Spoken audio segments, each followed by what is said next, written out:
அரிய பொருளே அவிநாசி அப்பா, அவிநாசி தல புராணத்தை கேட்டாலே முக்தி. கற்பனை செய்து பாருங்கள், பல நூற்றாண்டுகளுக்கு முந்தைய ஒரு பொற்காலம். நம் தமிழ் மண் சேரம், சோழம், பாண்டியம், நடுநாடு மற்றும் தொண்டை நாடு என 50 பிரிவுகளாக பிரிந்து அந்தந்த மகுடங்களுக்கு கீழே கம்பீரமாக நின்று கொண்டிருந்தது. அந்த பெருமை மிகு வரிசையில் இயற்கையின் மடியில் தவழ்ந்த ஒரு சொர்க்கம்தான் நமது கொங்கு நாடு. இன்றைய கோயம்புத்தூர், சேலத்தின் தென்மேற்கு பகுதி, கரூரின் தாலுகா மற்றும் மதுரையின் பழனி தாலுகா என விரிந்து பறந்திருந்த அந்த மண் வெறும் நிலம் அல்ல, அது வீரமும் பக்தியும் விளைந்த பூமி. இந்த நாட்டுக்கு மனிதர்கள் கோட்டை சுவர்கள் கட்டத் தேவையில்லை. இயற்கையே தன் கரங்களால் 4 திசைகளிலும் பிரம்மாண்டமான அரண்களை அமைத்திருந்தது. வடக்கே பிலிகிரி ரங்கன் மலைகள் மற்றும் ஓசுரு மலைகள், கிழக்கே கொல்லி மற்றும் ஜவ்வாது மலைகள், தெற்கே வராகமலை எனப்படும் பழனி மலை, மேற்கே மேகங்களை தொடும் மேற்கு தொடர்ச்சி மலைகள். இந்த மலைகளுக்கு இடையே பாதுகாப்பாக வீற்றிருந்த கொங்கு நாடு தெய்வங்களால் ஆசிர்வதிக்கப்பட்ட பூமி. அவிநாசி, திருமுருகன் பூண்டி, பவானி, திருச்செங்கோடு, கொடுமுடி, கரூர் மற்றும் வெஞ்சமாங்குடல் ஆகிய கொங்கேழ் சிவதலங்களும், மேலே சிதம்பரம் என்று போற்றப்படும் திருப்பேரூரும் இந்த நாட்டின் அழகிற்கு மேலும் மெருகூட்டின. நீர்வளம், நிலவளம், அடர்ந்த காடுகள் என இயற்கை அள்ளி தெளித்த அந்த கொங்கு நாடு தன்னை ஒரு தனி நாடாகவே கருதி பெருமிதம் கொண்டது. ஆனால் வெளி உலகிற்கு இது சேர, சோழ, பாண்டிய நாடுகளுடைய ஒரு பகுதியாகவே பார்க்கப்பட்டது. வலிமை மிக்க மூவேந்தர்களுடைய ஆதிக்க போட்டிக்கு நடுவே கொங்கு நாடு அகப்பட்டிருந்ததால் கொங்கு நாடு தன் சுதந்திரத்தை நிலைநாட்ட போராட வேண்டியிருந்தது. சங்க காலத்தில் சேரர்களுடைய ஆதிக்கத்தில் இருந்தபோதுதான் கொங்கு நாட்டின் புகழ் மெல்ல மெல்ல மனம் வீசத் தொடங்கியது. கோக்கண்டன் ரவி, ரவிகோடை போன்ற சேர மன்னர்களுடைய பெயர்களும், வீர கேரள நல்லூர் போன்ற ஊர் பெயர்களும் இன்றும் அந்த சேரர் காலத்தின் சுவடுகளை தாங்கி நிற்கின்றன. ஒரு காலத்தில் தலைக்காடு ராஜதானியாகவும், தேன் சொரியும் கொல்லிமலை அதன் வளமான அடையாளமாகவும் இருந்தன. சிவன்மலை, சென்னிமலை, மருதமலை, வெள்ளிமலை என பல மலைகள் குமரவேல் வீற்றிருக்கும் இடங்களாக மாறி மக்கள் துயர்த்துடைக்கும் புனித இடங்களாக திகழ்கின்றன. இங்கிருந்து பிறந்து வரும் நதிகள் ஓடும் வழியெங்கும் வாழ்வாதாரத்தை விதைத்தன. பவானி, அம்பிராவதி, நொய்யல், காவிரி மற்றும் திருமணி, முத்தா நதி போன்ற ஜீவ நதிகள் மக்களுடைய பாவங்களை போக்கும் புனித தீர்த்தங்களாக இன்றும் ஓடிக்கொண்டிருக்கின்றன. கொங்கு நாட்டு மக்களுடைய தெய்வ பக்தி என்பது உலகிற்கே ஒரு பாடம். இறைவன்பால் இவர்கள் கொண்டுள்ள பற்று வேறு எந்த நாட்டினருக்கும் இல்லை என்று குன்றின் மீது நின்று கூசாமல் சொல்லலாம். இந்த ஆழமான அன்பினால்தான் தேவாரமும் திருவாசகமும் பாடிய நாயன்மார்களும் திவ்ய பிரபந்தம் பாடிய ஆழ்வார்களும் இந்த புண்ணிய பூமியில் தோன்றி தமிழுக்கும் இறைவனுக்கும் தொண்டு செய்தனர். அடியார் நல்லார் தொடங்கி பவனந்தி முனிவர் வரை எத்தனையோ அறிஞர்களும் புலவர்களும் தோன்றி தங்கள் புகழை நிலைநாட்டிய பூமி இது. இந்த திருநாட்டின் சிறப்புகள் அனைத்தும் ஒருங்கே கொண்ட இடம்தான் திரு அவிநாசி. ஒரு இடத்திற்கு பெயர் வைப்பதில் நம் முன்னோர்கள் எவ்வளவு தீர்க்க தரிசனமாக இருந்திருக்கிறார்கள் என்பதற்கு அவிநாசி என்ற பெயரே ஒரு சாட்சி. விநாசம் என்றால் அழிவு என்று பொருள். அதன் முன்னால் ஆ என்ற எழுத்தை சேர்த்தால் அழிவு இல்லாதது என்று அர்த்தம். ஆம், காலத்தில் அழிக்க முடியாத, என்று நிலைத்து நிற்கும் பேரொளி வீசும் தலம் என்பதால் தான் இதற்கு அவிநாசி என்று பெயர் வந்தது. இந்த ஊருக்கு செல்லும் போது அவிநாசி என்ற பெயருக்கு முன்னால் திரு என்ற அடைமொழியை சேர்த்து திரு அவிநாசி என்று அன்போடு அழைக்கிறார்கள். சங்க இலக்கியங்களிலும் தேவார பாடல்களிலும் இந்த தலம் புக்கொழியூர் என்று போற்றப்படுகிறது. புக்கொழியூர் அவிநாசியே என்று சுந்தரமூர்த்தி சுவாமிகள் தன் பதிகத்தில் உருகி பாடியது இன்றும் நம் காதுகளில் ஒலிக்கிறது.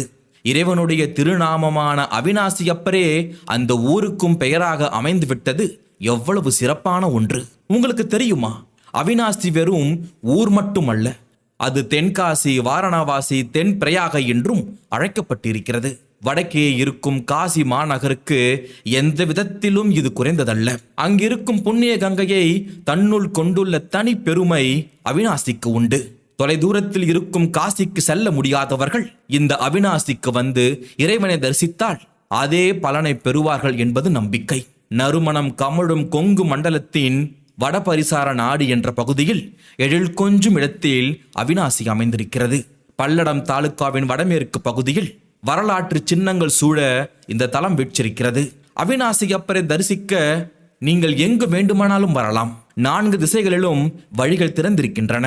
சென்னை அல்லது ஈரோடு பக்கத்திலிருந்து வருபவர்கள் ஈரோட்டில் இறங்கி அங்கிருந்து பேருந்து மூலம் அவிநாசி திருத்தேரடிக்கே வந்து சேரலாம்.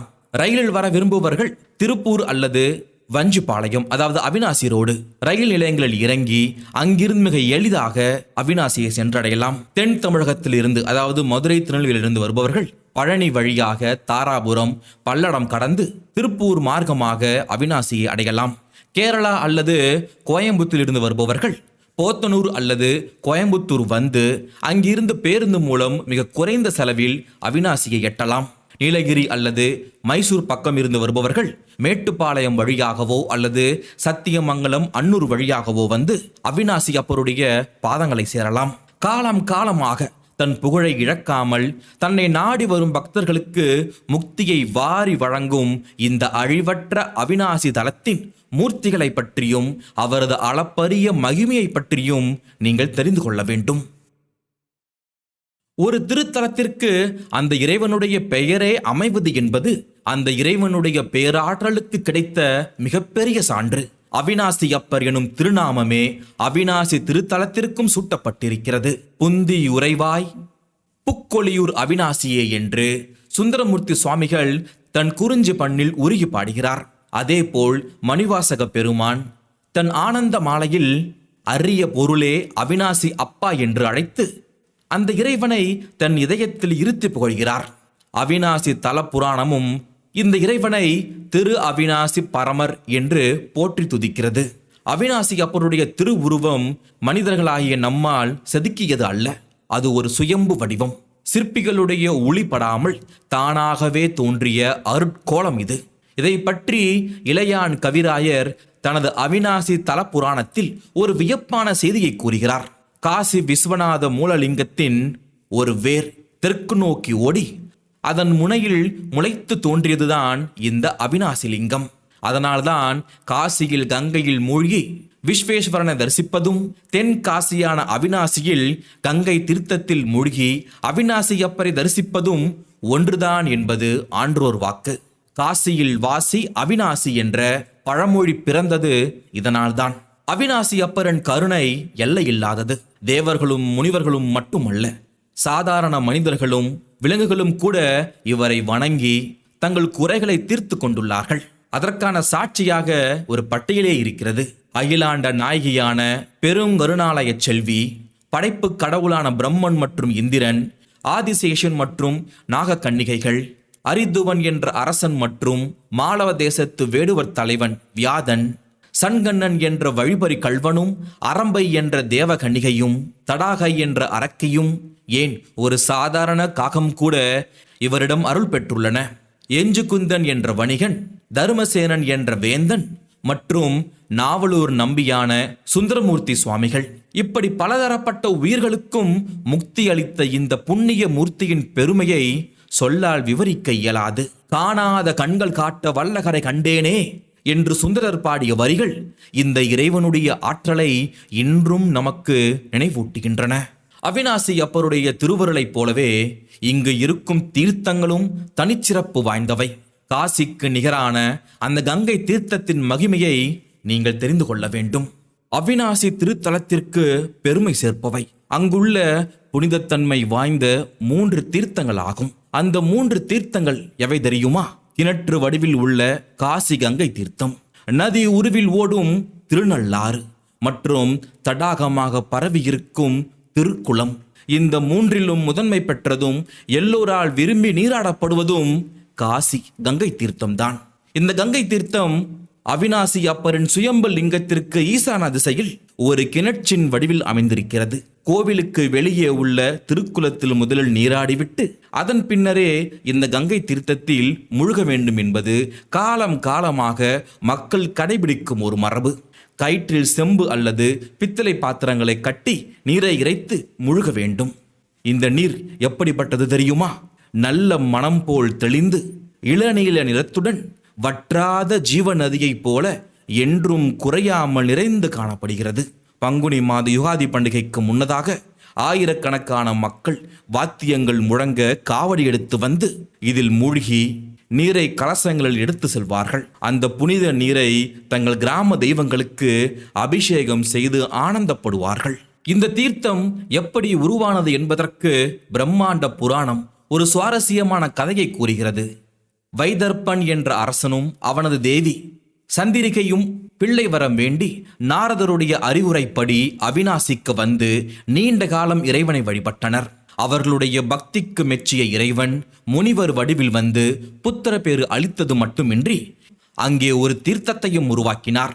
அதுவே காசி கங்கை என்றும் இந்த தலமே காசிக்கு சமமானது என்று கூறி அவர் மறைந்தார். இதை மெய்ப்பிக்கும் இன்னொரு நிகழ்வும் உண்டு. ஒரு முனிவர் அவிநாசியில் கங்கையில் மூழ்கிவிட்டு வந்து எதிரே வந்த பதஞ்சலி முனிவரிடம் தான் காசிக்கு சென்று வந்ததாக கூறினார். பதஞ்சலி முனிவர் இந்த தலமே காசி, இந்த தீர்த்தமே கங்கை என்று கூறியதை அந்த முனிவர் நம்பவில்லை.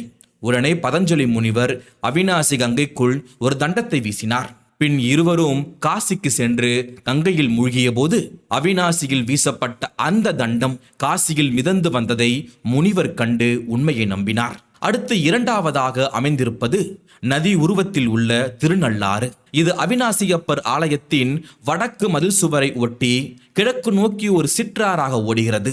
மேற்கு தொடர்ச்சி மலையில் பிறந்து திருக்குறக்குதளி வழியே வந்து காஞ்சிமா நதியோடு அதாவது நொய்யலோடு இணைந்து இறுதியில் காவிரியுடன் கலக்கிறது.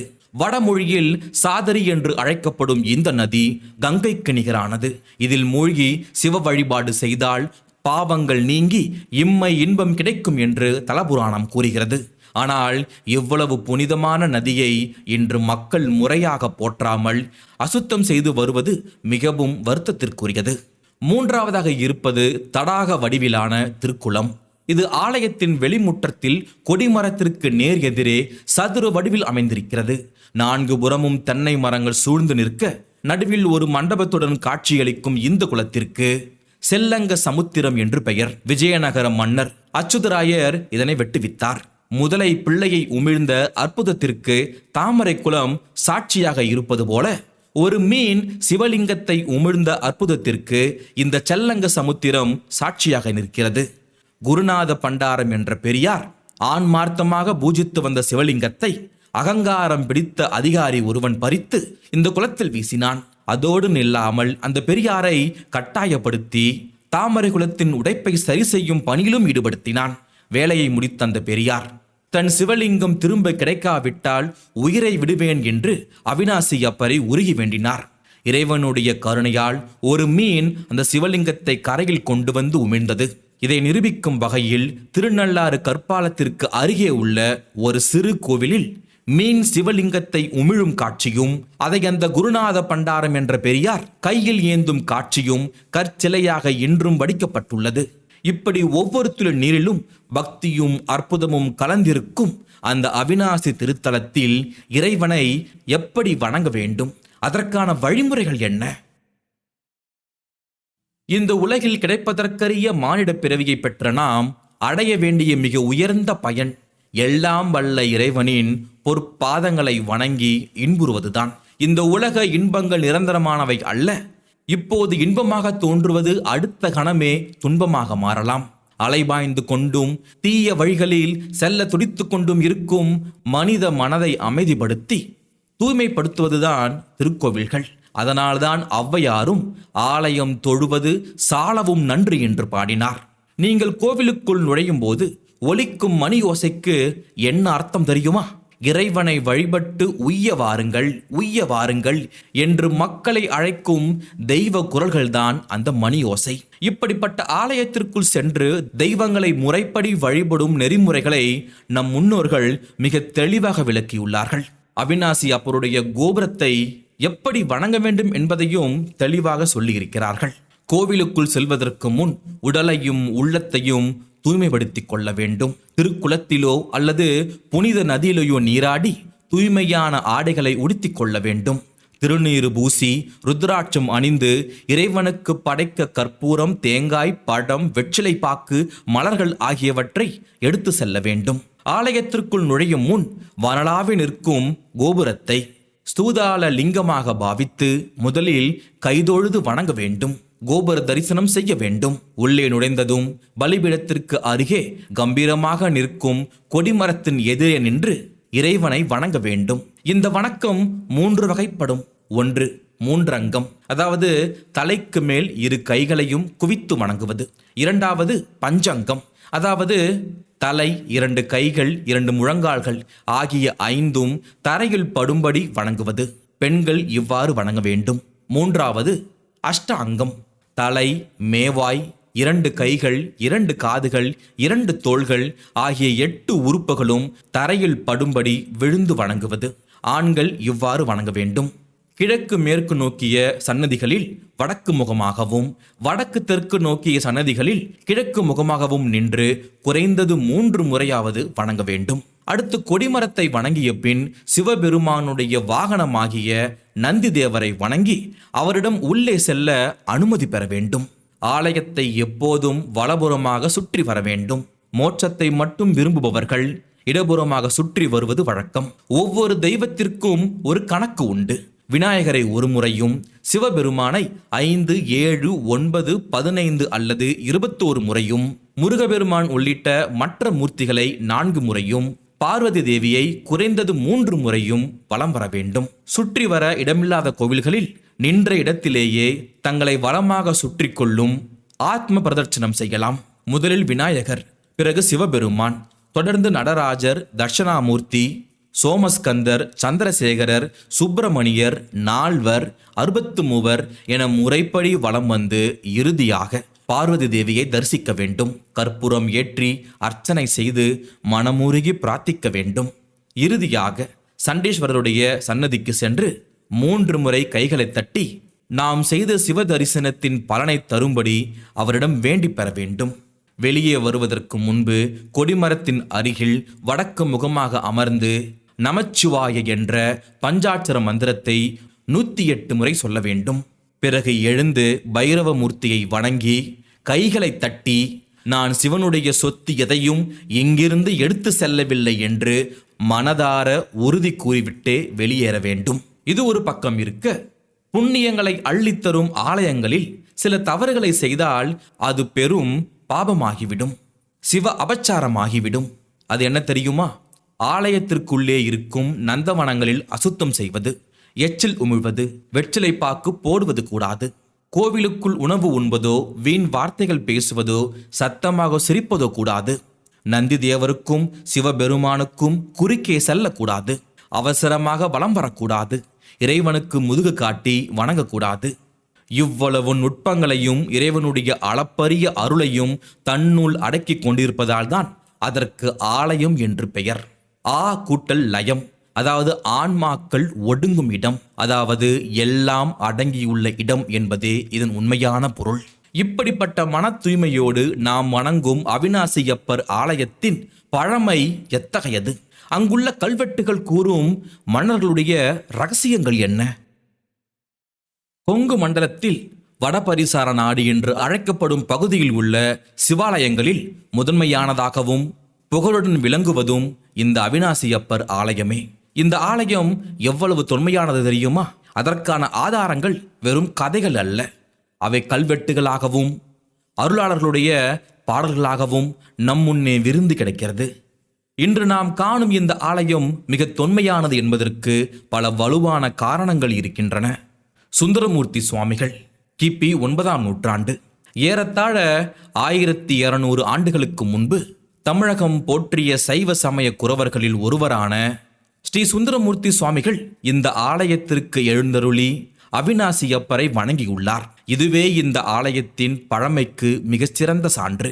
மாணிவாசகர் பெருமான், சுந்தரருக்கு பின்பு வந்தவரான திருவாசகம் அருளிய மாணிக்க வாசக பெருமானும் அரிய பொருளே அவிநாசி அப்பா என்று இந்த தலத்து இறைவனை பாடியுள்ளார். காலங்காலமாக போற்றப்படும் இந்த பெரியார்களுடைய பாடல்களே இந்த தலத்தின் பழமையை பறைசாற்றுகின்றன. வெறும் பாடல்கள் மட்டுமின்றி ஆலயத்தின் கற்சுவர்கள் வரலாற்றை பத்திரப்படுத்தி வைத்துள்ளன. இந்த கல்வெட்டுக்கள் காலத்தை காட்டும் கால கண்ணாடிகள். இந்த ஆலயத்தின் வெளிச்சுவர்கள் மட்டும் மொத்தம் 35 கல்வெட்டுகள் காணப்படுகின்றன. அவை அவிநாசியப்பர் ஆலயத்தின் வரலாற்றையும் பல்வேறு காலங்களில் இந்த ஆலயத்தை திருப்பணி செய்த அரசர்கள் மற்றும் அடியார்கள் பற்றிய விவரங்களையும் நமக்கு தெளிவுபடுத்துகின்றன. ஆலயத்தை புதுப்பித்தவர்கள், பூசை மற்றும் நைவேத்தியங்களுக்கு தானம் வழங்கியவர்கள், நந்தா விளக்கு எரிக்க தர்மம் செய்தவர்கள், எண்ணெய் காப்பு மற்றும் தைல காப்பு வழங்கியவர்கள் மற்றும் நந்தவனம் அமைத்தவர்கள் என பலருடைய பெயர்களும் அவர்கள் வழங்கிய தான விவரங்களும் இந்த கல்வெட்டுகளில் பொறிக்கப்பட்டுள்ளன. அவிநாசி ஆலயத்தின் பெருமை அந்த ஆலயத்தோடு மட்டும் நின்றுவிடவில்லை. பிற ஊர்களில் உள்ள பழமையான கல்வெட்டுகளிலும் இந்த ஆலயத்தை பற்றிய குறிப்புகள் இடம்பெற்றுள்ளன. உதாரணமாக பேரூர் காட்டில் உள்ள வெள்ளலூர் சாசனத்தில் அவிநாசியப்பர் கோவிலை பற்றிய தகவல்கள் காணப்படுகின்றன. இப்படிப்பட்ட பல்வேறு சான்றுகளுடன் கம்பீரமாக நிற்கும் இந்த தொன்மையான ஆலயத்தை போற்றி பாதுகாத்தவர்கள் யார்? கொங்கு சோழர்களும் பாண்டியர்களும் இன்னும் பிற மன்னர்களும் இந்த மண்ணிற்கு செய்த தொண்டுகள் என்ன? அதையும் நீங்கள் தெரிந்து கொள்ள வேண்டும். சோழர்கள் என்றாலே நம் கண்முன் விரிவது வானலாவி பறக்கும் புலிக்கொடியும் மாபெரும் சிவன் கோயில்களும் தான். ஒரு காலத்தில் அதியமான்கள் போன்ற குறுநில மன்னர்களால் ஆளப்பட்டு வந்த இந்த கொங்கு நாட்டை ஆதித்த சோழன் தன் வீரத்தால் கைப்பற்றி சோழ பேரரசின் கீழ் கொண்டு வந்தான். தலைக்காடு என்ற நகரத்தை உருவாக்கி எண்ணற்ற தர்மங்களை செய்தான். சுமார் 250 ஆண்டுகள் கொங்கு நாடு சோழர்களுடைய கட்டுப்பாட்டில்தான் இருந்தது. அப்போது இந்த மண்ணுக்கு அதிராஜ மண்டலம் என்றும் சோழ கேரள மண்டலம் என்றும் பெயர்கள் இருந்தன. காலப்போக்கில் சோழ பேரரசின் வலிமை குன்றிய போது இங்கு பிரதிநிதிகளாக இருந்தவர்கள் தங்களை தாங்களே சுதந்திர அரசர்களாக முடிசூட்டி கொண்டார்கள். அவர்களே வரலாற்றில் கொங்கு சோழர்கள் என்று அழைக்கப்படுகிறார்கள். இந்த கொங்கு சோழர்கள் அவிநாசி அப்பருக்கு செய்த தொண்டுகளை ஆலய கற்சுவர்கள் இன்றும் மார்தட்டி சொல்கின்றன. அவிநாசியப்பர் ஆலயத்தில் உள்ள கல்வெட்டுகளிலேயே மிக பழமையானது குலோத்துங்க கொங்கு சோழன். கிபி 1149 இருந்து 1183 காலத்தைச் சேர்ந்தவன். இவருடைய ஆட்சியில் கிபி 1153 ஆண்டு தன்னர்மலையன் என்ற சிற்றரசன் அவிநாசியப்பர் ஆலயத்தில் ஒரு நந்தா விளக்கு எரிய பொருளுதவி செய்துள்ளான். அது மட்டுமல்ல, கிபி 1161 வெள்ளலூர் கிராமத்தில் வசூலிக்கப்பட்ட குடிக்கானம் என்ற வரியை, அதாவது ஆண்டுக்கு 12 படி தானியம் செய்வார்கள், இதுதான் குடிக்கானம் என்ற வரி, பெருங்கருணை செல்வியார் ஆலயத்திற்கு தானமாக வழங்கிய இந்த செய்தி அந்த கல்வெட்டுகளில் பொறிக்கப்பட்டுள்ளது. அவனுக்கு பின் வந்த வீர சோழன் காலத்தில் இறைவனுக்கு நிலமும் பொருளும் கொடையாக அளிக்கப்பட்டதை கல்வெட்டுகள் காட்டுகின்றன. இவர் கிபி 1183 முதல் 1206 காலத்தை சேர்ந்தவர். கொங்கு சோழர்களில் மிகச்சிறந்த வீரனும் மாபெரும் மன்னனுமான வீரராஜேந்திர சோழன் இரண்டாக பிரிந்திருந்த கொங்கு நாட்டை ஒன்றிணைத்து செங்கோல் செலுத்தினார். இவர் கிபி 1206 முதல் 1225 காலத்தை சேர்ந்தவர். இவருடைய காலத்து சாசனங்கள் மட்டும் அவிநாசியில் 5 உள்ளன. இவருடைய ஆட்சியில் வணிகர்கள் இறைவனுக்கு எவ்வளவு பெரிய தொண்டாற்றினார்கள் தெரியுமா? சீர்காழியான், ஏரளபுரத்து வணிகன், வணிக சக்கரவர்த்தி மருதன் முதலி போன்ற பெரும் வியாபாரிகள் இறைவனுக்கு பல தானங்களை செய்துள்ளார்கள். அன்றைய வணிகர்களுடைய தெய்வ பக்தியையும் தர்ம சிந்தனையையும் இந்த கற்கள் நமக்கு கவிதைகளாக சொல்கின்றன.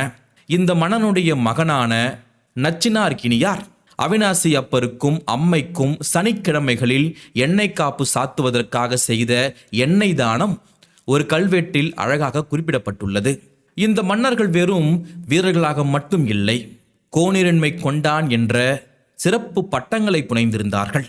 இவர்களுடைய காலத்தில் அரசர்களுடைய பெயர்களிலேயே ஊர்கள் அழைக்கப்பட்டன. பார்ப்பான் பூண்டி என்ற ஊர் வீரராஜேந்திர நல்லூர் என்றும், வனவாசி என்ற ஊர் வீர சோழ நல்லூர் என்றும் பெயர் மாற்றம் பெற்றன. அது மட்டுமல்லாமல் அவிநாசியப்பர் ஆலயத்தில் அவனிகொண்ட ராமன் சந்தி என்ற பெயரில் ஒரு பிரம்மாண்டமான திருவிழாவும் அந்த காலத்தில் நடந்துள்ளது. சுமார் 76 ஆண்டுகள் கொங்கு நாட்டை ஆண்ட இந்த கொங்கு சோழர்களுடைய வீரமும் பக்தியும் அவிநாசி ஆலயத்தின் கற்களில் என்றென்றும் அழியாத காவியமாக நிலைத்து நிற்கின்றன. சோழர்களுடைய ஆட்சிக்கு பிறகு இந்த கொங்கு மண்ணை ஆள வந்த பாண்டியர்கள் அவிநாசி அப்பருக்கு செய்த திருப்பணிகளை பற்றியும் நீங்கள் தெரிந்து கொள்ள வேண்டும். கொங்கு சோழர்களுடைய ஆட்சிக்கு பிறகு இந்த கொங்கு தேசத்தை ஆளும் பொறுப்பு கொங்கு பாண்டியர்கள் வசம் வந்தது. இவர்கள் மதுரையை ஆண்ட பாண்டியர்களிடம் இருந்து சற்று வேறுபட்டவர்கள் என்றாலும் அவர்களுக்கு இணையாக அறத்திலும் பக்தியிலும் சிறந்தவர்களாக திகழ்ந்தார்கள். தங்களுக்கு முன்னால் ஆண்ட மன்னர்கள் தொடங்கிய தெய்வீக பணிகளை தொய்வில்லாமல் தொடர்வதில் இவர்கள் மிகுந்த ஆர்வம் காட்டினார்கள். கொங்கு பாண்டியர்களில் முதன்மையானவராக கருதப்படுபவர் வீரபாண்டியன். இவர் கிபி 1265 இருந்து 1285 காலத்தை சேர்ந்தவர். இவர் அவிநாசி அப்பர் ஆலயத்தின் மீது கொண்டிருந்த பற்றுக்கு அங்குள்ள 4 கல்வெட்டுகள் சாட்சியாக இருக்கின்றன. அவிநாசிக்கு வடக்கே இருக்கும் மாட்டூர், அதாவது இன்றைய சேவூர், செம்பியன் கீழானடி நல்லூர் என்ற பெயரில் இறைவனுக்காக தானமாக வழங்கப்பட்டிருந்தது. அதனை அவிநாசியப்பர் ஆலயத்தின் அன்றாட தேவைகளுக்காகவும் வழிபாடுகளுக்காகவும் இந்த மன்னன் முறையாக வழங்கி உத்தரவிட்டான். அது மட்டுமில்லாமல் வனவாசி எனப்படும் வீர சோழ நல்லூரையும் நம் அன்னை பெருங்கருணாம்பிகையின் திருப்பணிகளுக்காகவே மனமுவந்து தர்மம் செய்தான். அக்காலத்தில் அவிநாசியில் விக்கிரம சோழன் திருவீதி என்ற பெயரில் ஒரு தெரு இருந்ததை இவருடைய காலத்து கல்வெட்டுகள் நமக்கு நினைவுபடுத்துகின்றன. மேலும் வடபரிசார நாட்டின் உட்பிரிவுகளான வெள்ளாநாடு மற்றும் பூலுவநாடு குடிமக்கள் ஒன்று கூடி சில வரிகளை நீக்க சம்மதித்த செய்தியும் ஒரு கல்வெட்டில் பொறிக்கப்பட்டுள்ளது. இது மன்னனுக்கும் மக்களுக்கும் இடையே இருந்த இணக்கமான உறவையும் இறை பணியில் அவர்கள் காட்டிய ஒற்றுமையும் காட்டுகிறது. சுந்தரமூர்த்தி சுவாமிகள் அவிநாசியில் நிகழ்த்திய அந்த முதலைவாய் பிள்ளை அற்புதம் யாருடைய நெஞ்சில் இருந்துதான் மறையும். அந்த பெரும் அதிசயத்தை வருங்கால சந்ததியினர் என்றென்றும் நினைவில் வைத்துக் கொள்ள வேண்டும் என்று விரும்பினான் சுந்தர பாண்டியன். முதலிடம் இருந்து சிறுவனை மீட்ட அந்த புண்ணிய செய்தி காலத்தால் அழியக்கூடாது என்பதற்காக புக்கொழியூர் ஏரிக்கரையில் ஒரு அழகிய சிறு கற்கோவிலை கட்டி அதை புதுப்பித்தான். இன்றும் அந்த சிற்றாலயம் ஏரிக்கரையில் கம்பீரமாக நின்று அந்த பழங்காலத்து அதிசயத்தை பறைசாற்றி கொண்டிருக்கின்றன. வீரபாண்டியன், சுந்தர பாண்டியன் மற்றும் குலசேகர பாண்டியன் என பாண்டிய மன்னர்கள் ஆட்சி செய்த காலம் மிக குறுகியதாக இருந்தாலும் அவிநாசியப்பர் ஆலயத்திற்கு அவர்கள் செய்த பங்களிப்பு அளப்பரியது. சோழர்களைப் போலவே இவர்களும் கலைகளையும் பக்தியையும் போற்றி வளர்த்தார்கள். பாண்டியர்களுடைய ஆட்சிக்கு பிறகு கன்னட தேசத்து ஹொய்சால வேந்தர்களும் விஜயநகர மன்னர்களும் அவிநாசி மண்ணை தழுவிய போது நிகழ்ந்த வரலாற்று மாற்றங்களை பற்றியும் நீங்கள் தெரிந்து கொள்ள வேண்டும். தமிழகத்து மன்னர்களான சோழர்களும் பாண்டியர்களும் அவிநாசி அப்பருக்கு தொண்டு செய்ததை இதுவரை கேட்டீர்கள். ஆனால் அவிநாசி அப்பருடைய கருணை தமிழக எல்லையோடு மட்டும் நின்றுவிடவில்லை. கொங்கு பாண்டியர்களுடைய ஆட்சிக்கு பிறகு மைசூர் நாட்டை சேர்ந்த துவார சமுத்திரம் ஹொய்சல வேந்தர்கள் மாபெரும் படையோடு கொங்கு நாட்டின் மீது படையெடுத்து வந்தார்கள்.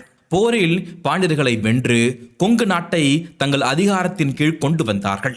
இவர்கள் கிபி 1292 ஆண்டு முதல் 1351 வரை, அதாவது சரியாக 51 ஆண்டுகள் கொங்கு மண்ணில் ஆட்சி செலுத்தினார்கள். இந்த 51 ஆண்டுகால ஆட்சியில் அவிநாசியப்பர் ஆலயத்தில் 3 கல்வெட்டுகள் பொறிக்கப்பட்டுள்ளன. அந்த 3லும் வீரவல்லாள தேவன் என்ற ஒரே ஒரு மன்னனுடைய பெயர் மட்டுமே காணப்படுகிறது. அயல் நாட்டிலிருந்து வந்தாலும் அந்த மன்னன் அவிநாசியப்பர் மீது பெரும் பக்தி கொண்டிருந்தான். அவனுடைய ஆட்சி காலத்தில் அவிநாசியப்பருக்கு காகுந்தராயன் சந்தி என்றொரு பிரம்மாண்டமான திருவிழா நடைபெற்றதை இந்த கல்வெட்டுகள் நமக்கு சொல்கின்றன. இந்த திருவிழாவிற்கான செலவை யார் ஏற்றார்கள் தெரியுமா? வீரவல்லாள தேவனுடைய சாமந்தனான, அதாவது சிற்றரசனான மாதப்பட நாயக்கன் என்பவன் திருவிழா செலவுகளுக்காக தென்பள்ளி கிராமம் முழுவதையுமே அவிநாசியப்பருக்கு தானமாக வழங்கியிருக்கிறார். இந்த மாதப்பட நாயக்கனுடைய தந்தை யார் தெரியுமா? இன்று பவானி நதியின் வடக்கிரையில் சிதிலமடைந்து காணப்படும் புகழ்பெற்ற டனாய்கான் கோட்டையை கட்டிய பெருமாள் டனாய்கான் என்பவரே இவருடைய தந்தை. இவர்களுடைய குடும்பம் அக்காலத்தில் எவ்வளவு பெருமையுடனும் செல்வாக்குடனும் வாழ்ந்தது என்பதற்கு இதுவே சிறந்த சான்று. ஹொய்சலர்களுடைய வீழ்ச்சிக்கு பிறகு முகமதியர்கள் படையெடுப்புகளை தொடர்ந்து தென்னகத்தில் மாபெரும் சக்தியாக விஜயநகர பேரரசு உருவானது. விஜயநகர பேரரசின் காலத்தில் மைசூர் நாட்டை சேர்ந்த உம்மத்தூர் மற்றும் தேக்கனாம்பி ஊர் மன்னர்கள் கொங்கு நாட்டை தங்கள் வசமாக்கினார்கள். இவர்களில் தந்தராய உடையார் இவர் கிபி 1477 முதல் 1499 காலத்தை சேர்ந்தவர். அடுத்து வீர சுக்கராய உடையர், இவர் கிபி 1508 சேர்ந்தவர். இவர்களுடைய கல்வெட்டுகளும் அவிநாசி ஆலயத்தில் இருக்கிறது. இவர்களுக்கு பிறகு கொங்கு நாட்டை ஆண்ட விஜயநகர மன்னர்களில் மிக முக்கியமானவர் அச்சுதராயன். இவர்தான் அவிநாசி அப்பர் தெப்பத் திருவிழா காண்பதற்காக செல்லங்க சமுத்திரம் என்ற அழகிய திருக்குளத்தை வெட்டுவித்தவர். இவருடைய காலத்தில் எம்மாக்கல் செட்டி என்ற சிவபக்தர் உச்சிகால பூஜைக்காக பூமி தானமும் 1000 தென்னை மரங்களையும் அவிநாசி அப்பருக்கு கொடையாக அளித்தார். இறுதியாக மைசூர் அரசர்கள் கொங்கு நாட்டை ஆண்டபோது ஸ்ரீ கிருஷ்ணதேவராயர் அவிநாசி அப்பர் ஆலயத்தை புதுப்பித்து ஆலயத்திற்கு தென்கிழக்கில் தன் பெயரால் கங்கரேச்சுரன் என்ற சிறு கோவிலை கட்டி ஒரு சிவலிங்கத்தையும் பிரதிஷ்டை செய்தார். சுமார் 600 ஆண்டுகளாக, அதாவது கிபி 1149 முதல் கிபி 1756 வரை சோழர்கள், பாண்டியர்கள், ஹொய்சலர்கள், விஜயநகர மன்னர்கள் என பல்வேறு மொழி பேசும் பல்வேறு தேசங்களை ஆண்ட மன்னர்கள் அனைவரும் அவிநாசியப்பர் என்ற பேரொளியின் முன்னே தலைவணங்கி திருப்பணிகள் செய்துள்ளார்கள். மைசூர் அரச வம்சத்தினர் காலத்தில் நடந்த இன்னொரு சிறப்பான கொடையை பற்றி கல்வெட்டு ஒன்று கூறுகிறது. அவிநாசியப்பர் ஆலயத்திற்கு தசக்கிரியை, அதாவது 10 வகையான கோவில் செயல்கள் செய்ததற்கான 2 தச்சர்களுக்கு தச்சி ஆசாரகாணி என்ற பெயரில் நிலத்தை தர்மமாக வழங்கிய செய்தியை அந்த கல்வெட்டு விவரிக்கிறது. கிபி 1149 முதல் 1756 வரை சுமார் 600 ஆண்டுகளாக பல்வேறு மன்னர்கள், சிற்றரசர்கள், வணிகர்கள் செய்த திருப்பணிகளை இந்த ஒரு ஆலயமே இவ்வளவு தெளிவாக நமக்கு காட்டுகிறது என்றால், கொங்கு நாட்டில் உள்ள மற்ற ஆலயங்களை ஆராய்ந்தால் இன்னும் எத்தனை அரிய உண்மைகள் வெளிவரும். நம் முன்னோர்கள் வரலாற்றை எழுதி வைக்காமல் அப்படியே சென்று விட்டார்கள் என்று இக்காலத்தில் சிலர் குறை கூறுவது எவ்வளவு பெரிய பொய்க்குற்றம் என்பதை இந்த கல்வெட்டுகள் நம் முகத்தில் அரைந்து நிரூபிக்கிறது. கல்வெட்டுகள் மட்டுமல்ல, இக்கோவிலுடைய சிறப்புகளும் நம்மிடம் பேசுகின்றன. அவிநாசியப்பர் நவரங்க மண்டபத்தின் தூண்களிலும் பெருங்கருணாம்பிகை சன்னதியிலும் கோவிலுக்கு திருப்பணி செய்தவர்களுடைய உருவங்கள் சிற்றுளிகளால் மிக அழகாக செதுக்கப்பட்டுள்ளன. சுமார் 800 ஆண்டுகளுக்கு முன்பு மக்கள் எப்படிப்பட்ட ஆடைகளையும் அணிகலன்களையும் அணிந்திருந்தார்கள் என்பதற்கு இந்த சிலைகளே நேரடி சாட்சியாக நிற்கின்றன. பேரூர் கோவிலில் இருப்பது போன்ற நுட்பமான சிற்பங்கள் இங்கு இல்லாவிட்டாலும், அருகே மலைகளே இல்லாத இந்த வடபரிசார நாட்டு பகுதியில் இவ்வளவு பெரிய கருங்கல் தூண்களையும் உத்திரங்களையும் கொண்டு வந்து இவ்வளவு பிரம்மாண்டமான ஒரு ஆலயத்தை கட்ட அவர்கள் எவ்வளவு சிரமப்பட்டிருப்பார்கள், எவ்வளவு பொருள் செலவு செய்திருப்பார்கள் என்பதை எண்ணும் போதெல்லாம் நமக்கு மலைப்பாக இருக்கிறது. இத்திருத்தலத்தில் யாத்ரீகர்களை வியப்பில் ஆழ்த்துவது காலத்தை வென்று நிற்கும் பழங்கால சின்னமான ஒரு கற்பாலம். அவிநாசியப்பர் ஆலயத்திற்கும் ஊருக்கும் இடையில் ஓடும் திருநள்ளாற்றின் மீது இந்த பாலம் கட்டப்பட்டுள்ளது. ஆங்கிலேயர்களுடைய வளைவு பாலங்களைப் போல இல்லாமல் மிக பருமனான கற்றூண்களை பூமியில் ஆழமாக நிறுத்தி அவற்றின் மீது கருங்கற்களை இடைவெளியின்றி பரப்பி சல்லி மற்றும் மணல் கலந்த சுண்ணாம்பால் மிக உறுதியாக நம் முன்னோர்கள் இதை கட்டியுள்ளார்கள். நடப்பவர்களுக்கு ஆபத்து நேராமல் இருக்க இருபுறமும் பலமான உயரமான கைப்பிடி சுவர்களும் எழுப்பப்பட்டுள்ளன. சோழ தொண்டை நாடுகளைப் போலவே கொங்கு மண்ணின் கட்டிடக்கலைக்கு இந்த பாலம் ஒரு சிறந்த எடுத்துக்காட்டு. அவிநாசியப்பர் ஆலயத்திற்குள் நாம் நுழையும் போதே ஒரு அமைதி நம்மை தழுவும். சோழ நாட்டிலோ அல்லது பாண்டிய நாட்டிலோ காணப்படுவது போன்ற வானளாவிய கோபுரங்கள் கொங்கு நாட்டு சிவன் கோவில்களில் பொதுவாக இருப்பதில்லை. இந்த திருவாலயமும் சிறிய வடிவை கொண்டிருந்தாலும் மிக தொன்மையான தோற்றத்தை கொண்டது. இதன் மதில் சுவர்கள் கருங்கல்லும் செங்கல்லும் கலந்து சுமார் 10 அடி உயரத்தில் கட்டப்பட்டுள்ளது. முதலில் நம்மை வரவேற்பது 30 தூண்கள் தாங்கி நிற்கும் ஒரு முன்மண்டபம். இங்கே தெற்கு பகுதியில் வடதிசை நோக்கி அமர்ந்து அருள்பாலிக்கிறார் யானைமுக பிள்ளையார். அந்த பிள்ளையார் அருகே ஒரு சுவாரஸ்யமான வரலாற்று சின்னம் இருக்கிறது. 6 அடி உயரமும் 3 அடி அகலமும் கொண்ட ஒரு கருங்கல்லில் கன்னட மொழியில் ஒரு நீண்ட கல்வெட்டு வெட்டப்பட்டுள்ளது. இந்த முன் மண்டபத்தை வானராய வடமலையப்பர் என்ற பிரபு திருப்பணி செய்துள்ளார். மண்டபத்தின் வெளிமுற்றத்தில் நின்றபடி நிமிர்ந்து பார்த்தால் சுமார் 60 முதல் 70 அடி உயரத்தில் கம்பீரமாக நிற்கும் கொடிக்கம்பம் நம் கண்களை பறிக்கும். ஒரு நாற்கால் மண்டபத்தின் நடுவே நிறுத்தப்பட்டுள்ள இந்த கம்பத்தின் 4 திசைகளிலும் அழகிய சிற்பங்கள் செதுக்கப்பட்டுள்ளது. கிழக்கில் விநாயகர், மேற்கில் ஸ்ரீ சுந்தரமூர்த்தி சுவாமிகள், வடக்கு மற்றும் தெற்கில் அந்த உலக புகழ்பெற்ற அற்புதம் முதலை சிறுவனை உமிழும் காட்சி தத்துருவமாக செதுக்கப்பட்டுள்ளது. அதன் அருகிலேயே நந்தி தேவர், பலிபீடம் மற்றும் முதலையும் சிறுவனும் கொண்ட கற்சிலைகள் வரிசையாக அமைந்துள்ளது. உள்ளே சென்றால் நம்மை வியப்பில் ஆழ்த்துவது நவரங்க மண்டபம். 16 தூண்களால் தாங்கப்படும் இந்த மண்டபத்தில் 6 தூண்கள் சித்திர தூண்களாகும். சிற்றுளியால் செதுக்கப்பட்ட அந்த உருவங்கள் என்றும் உயிர் பெறுவது போல தோன்றும். தனது வலது காலை சிரத்திற்கு மேல் தூக்கியாடும் நடன சபாபதியின் ஊர்த்தவ தாண்டவம், அகோர வீரபத்திரர் மற்றும் சிவநேயருடைய திருவுருவங்கள், திருவாலங்காட்டு காளையின் திருநடனம் மற்றும் கைகூப்பி வணங்கும் அடியார்கள். அவிநாசி அப்பருடைய சன்னதியில் 2வது நுழைவாயில் கருங்கல் சித்திர வேலைப்பாடுகளுக்கு ஒரு மிகச்சிறந்த உதாரணம். மேலே உள்ள விதானம் சிற்பாசாரியன் கைவண்ணத்தில் ஓவியமாக எழுதுகிறது. பொதுவாக சிவாலயங்களில் தேவியின் சன்னதி இறைவனுக்கு இடப்பக்கத்தில் தான் இருக்கும். ஆனால் அவிநாசியில் மட்டும் ஒரு மாற்றம். அன்னை பெருங்கருணை செல்வியின் சன்னதி அவிநாசி அப்பருக்கு வலப்பக்கத்தில் அமைந்திருக்கிறது. இதற்கு பின்னால் ஒரு அழகான கதையும் உண்டு. சிவபெருமான் அக்னி தாண்டவம் ஆடிய போது அன்னை பிரணவ வடிவம் கொண்டு இறைவனோடு ஒன்றிணைந்தார். அந்த தோஷம் நீங்க அன்னை அவிநாசியில் தவம் இருந்தார். அன்னையின் தவத்திற்கு மகிழ்ந்த இறைவன் காசி விஸ்வநாத லிங்கத்தின் வேர் வழியாக இங்கே தோன்றி அவருக்கு காட்சியளித்தார். அப்பொழுது இறைவன் மகிழ்ச்சியில், சக்தியே, உனக்கு உரிய இடப்பக்கத்தை நாம் எடுத்துக்கொண்டும் அதற்கு பதிலாக எமது வலப்பக்கத்தை நீ ஏற்றுக்கொள்வாய் என்று வரமளித்தார். அது முதல் அன்னை இங்கே வலப்பக்கம் வீற்றிருந்து அருள்பாலிக்கிறார். இந்த அம்பிகை கோவிலுடைய மகா மண்டப தூண்களில் விஜயநகர மன்னர் அச்சுதராயர் தனது மனைவியருடன் கைகூப்பி நிற்கும் சிலையும், மோகினி வடிவம், நாகக்கன்னிகை போன்ற அழகிய சிற்பங்களும் உள்ளன.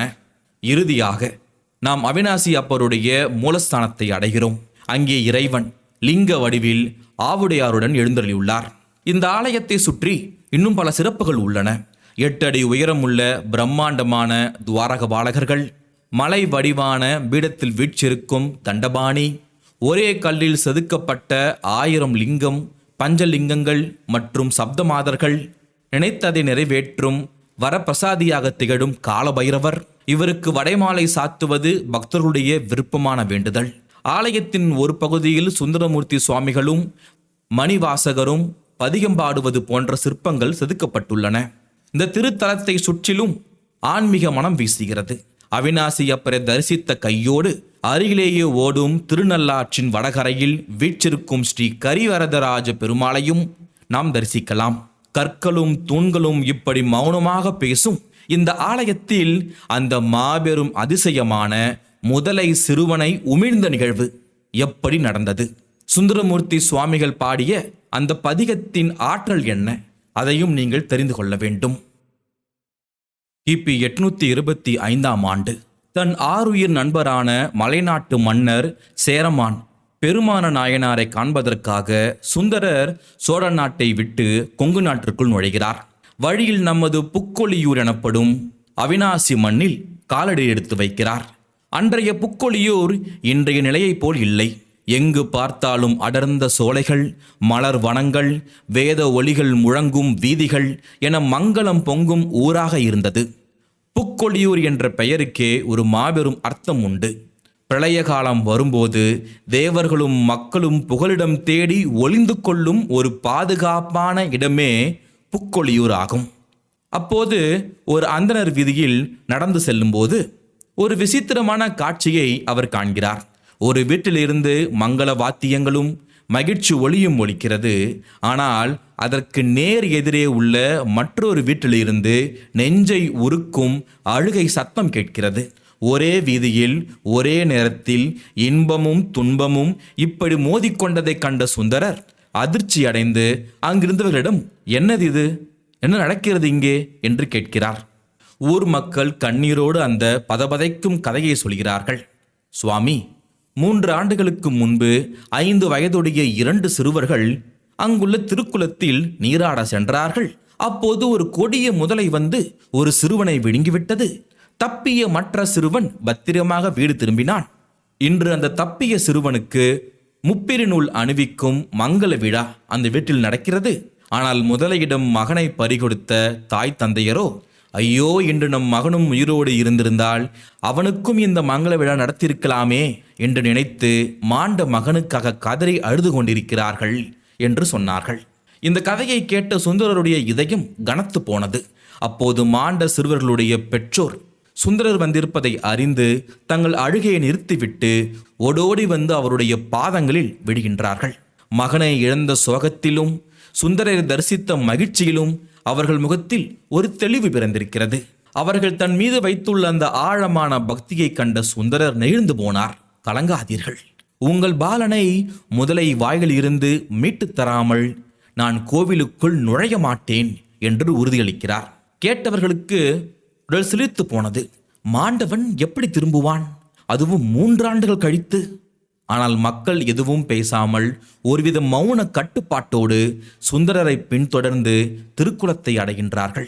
திருக்குளத்தில் கரையில் நின்ற சுந்தரர் அவிநாசி அப்பரை மனதிற்குள் நினைத்து, என் பெருமானே, என் அடியவருடைய துயர் துடைக்க நீயே அருள் புரிய வேண்டும் என்று மனமுருகி தனது செந்தமிழ் வேதமான தேவாரத்தை குறிஞ்சி பண்ணில் பாடத் தொடங்குகிறார்.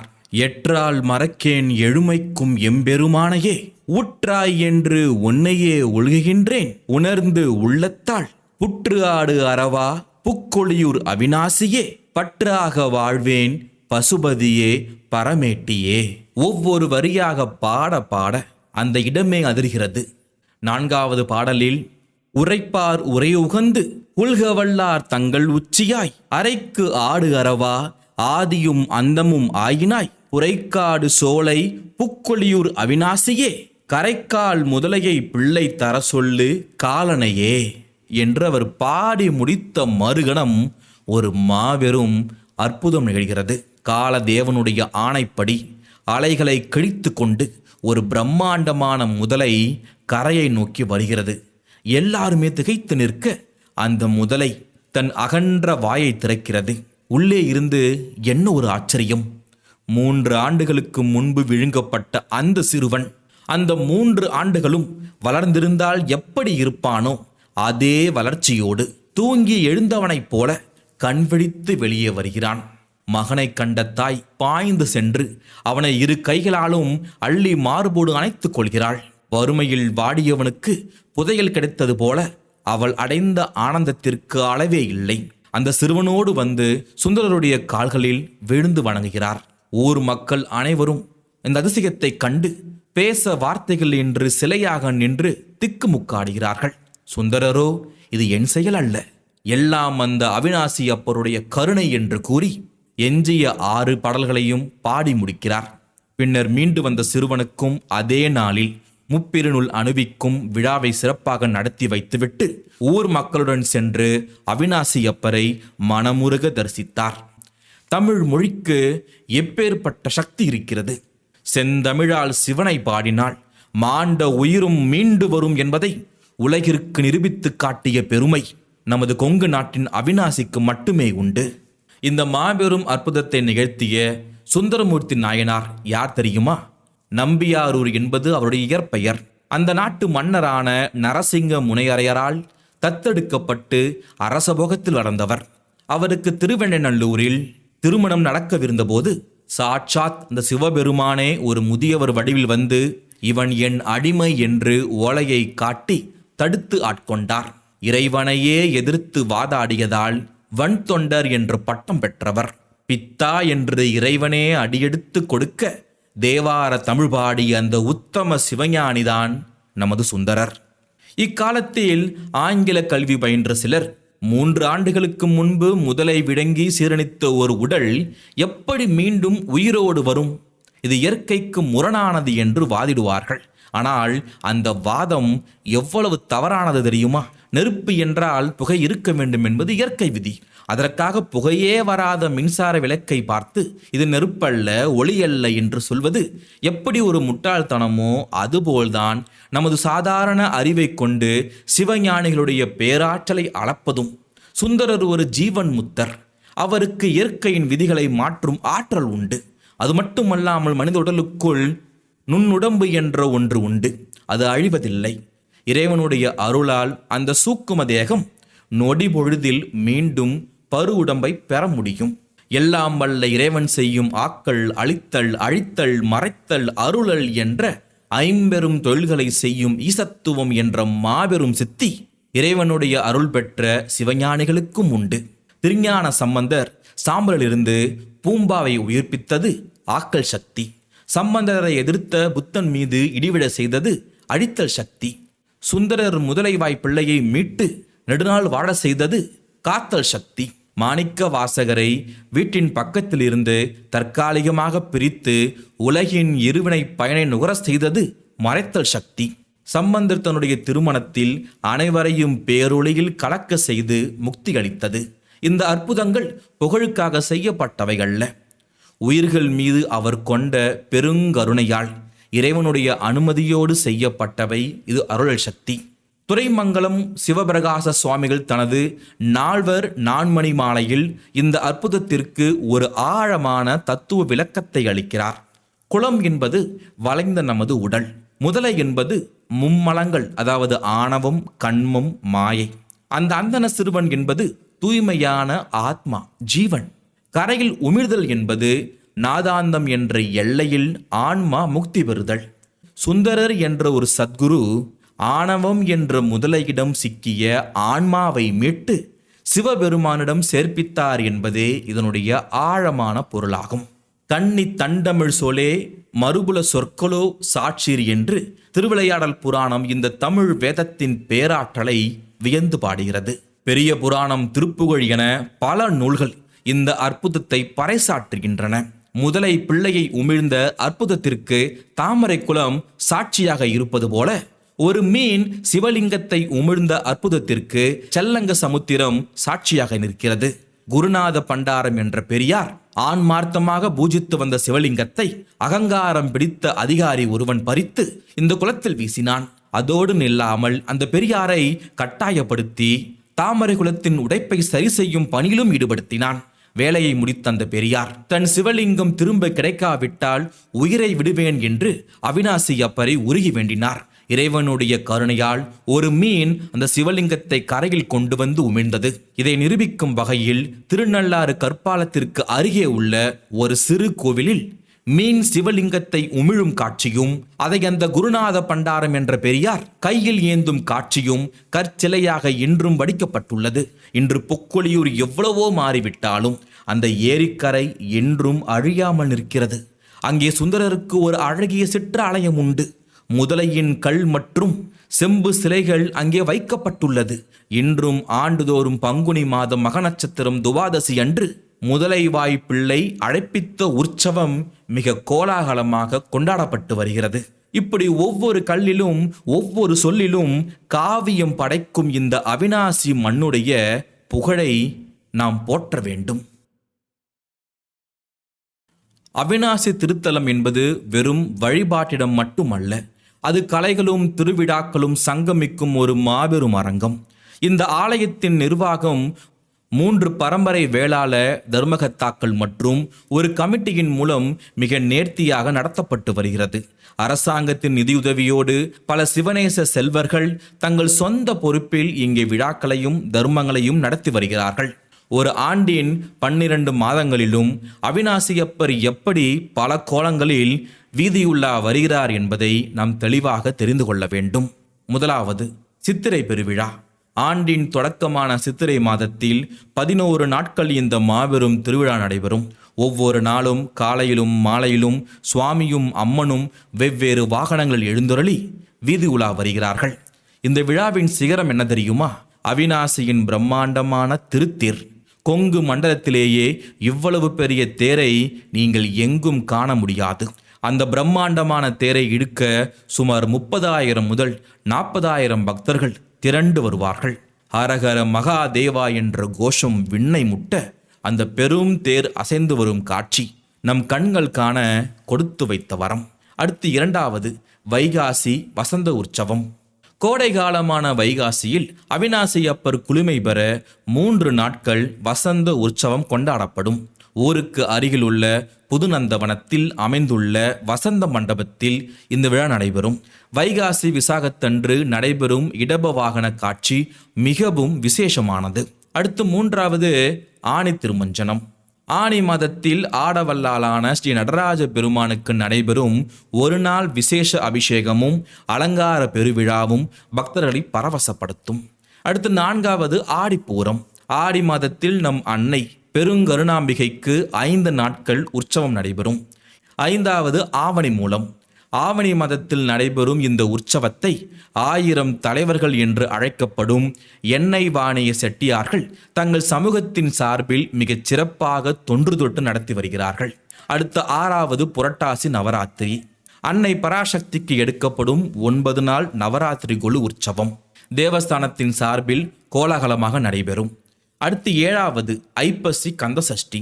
முருகப்பெருமானுடைய சூரசம்கார நிகழ்வான கந்தசஷ்டி பக்தியோடு கொண்டாடப்படுகிறது.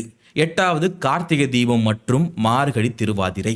கார்த்திகை மாதத்தில் விண்ணை முட்டும் தீப உற்சவமும், மார்கழியில் திருவெம்பாவை உற்சவமும், ஆருத்ரா தரிசனமும் தேவஸ்தானத்தின் சார்பில் பக்தி பெருக்கோடு நடத்தப்பட்டு வருகிறது. அடுத்து 9வது தைப்பூசமும் மாசி சிவராத்திரியும்.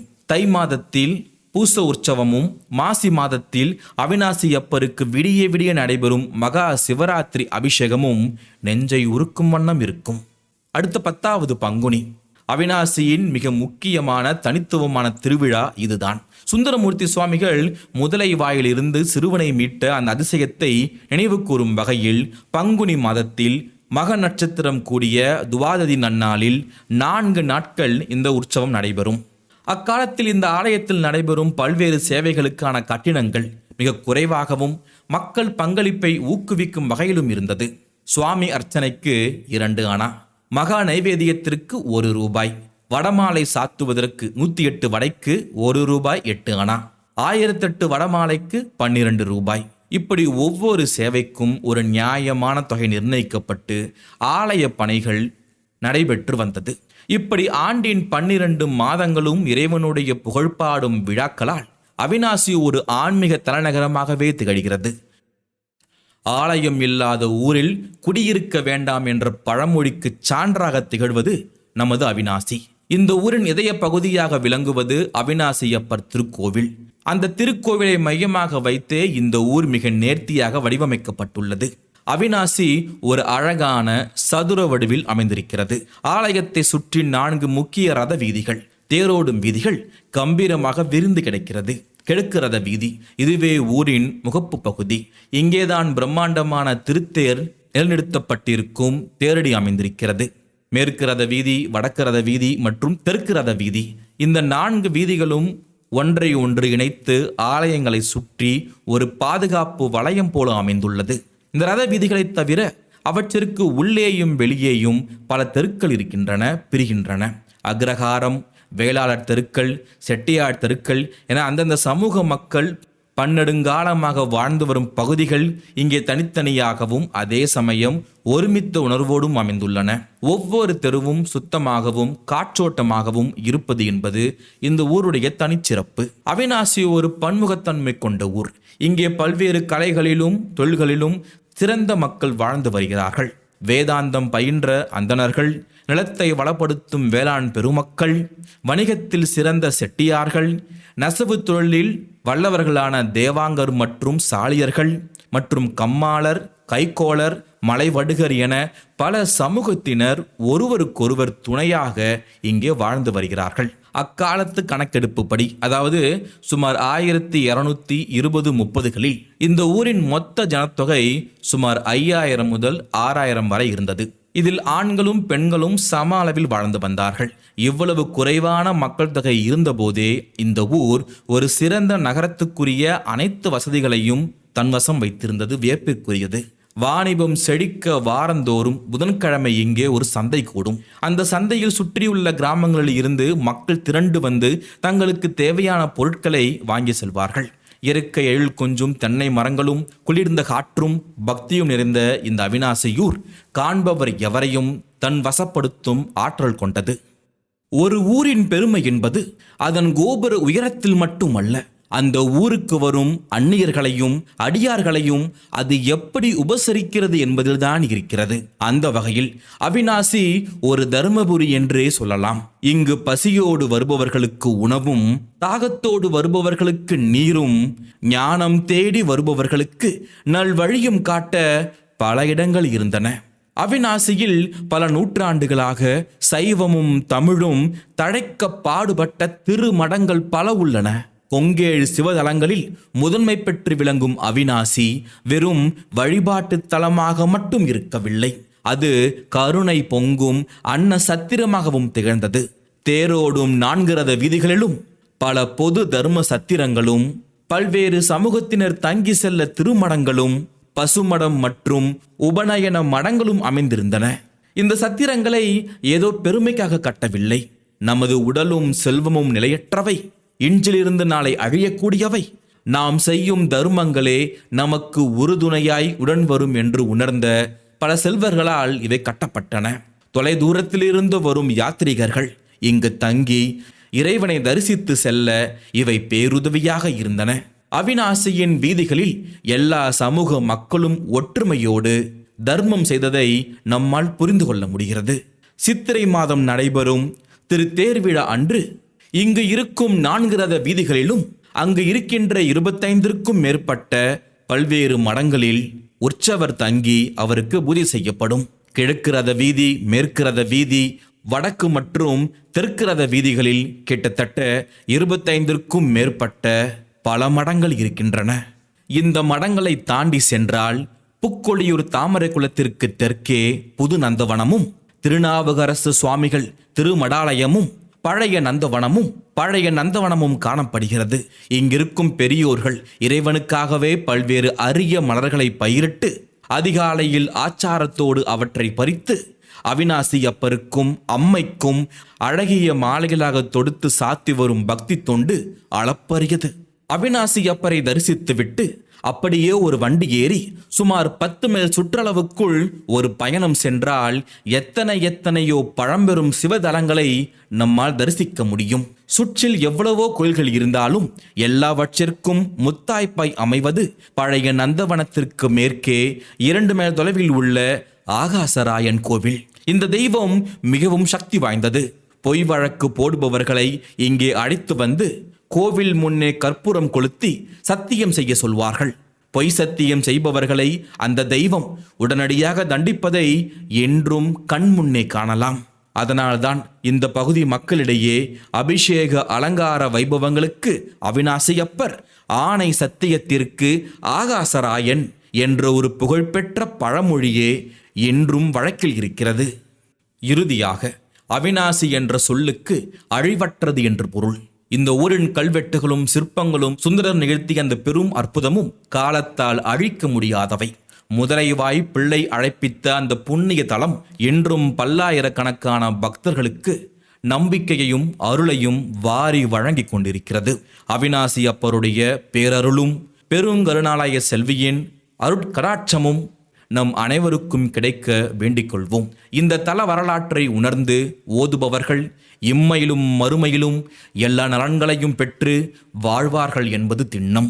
தென்னாடுடைய சிவனே போற்றி, என் நாட்டவர்க்கும் இறைவா போற்றி.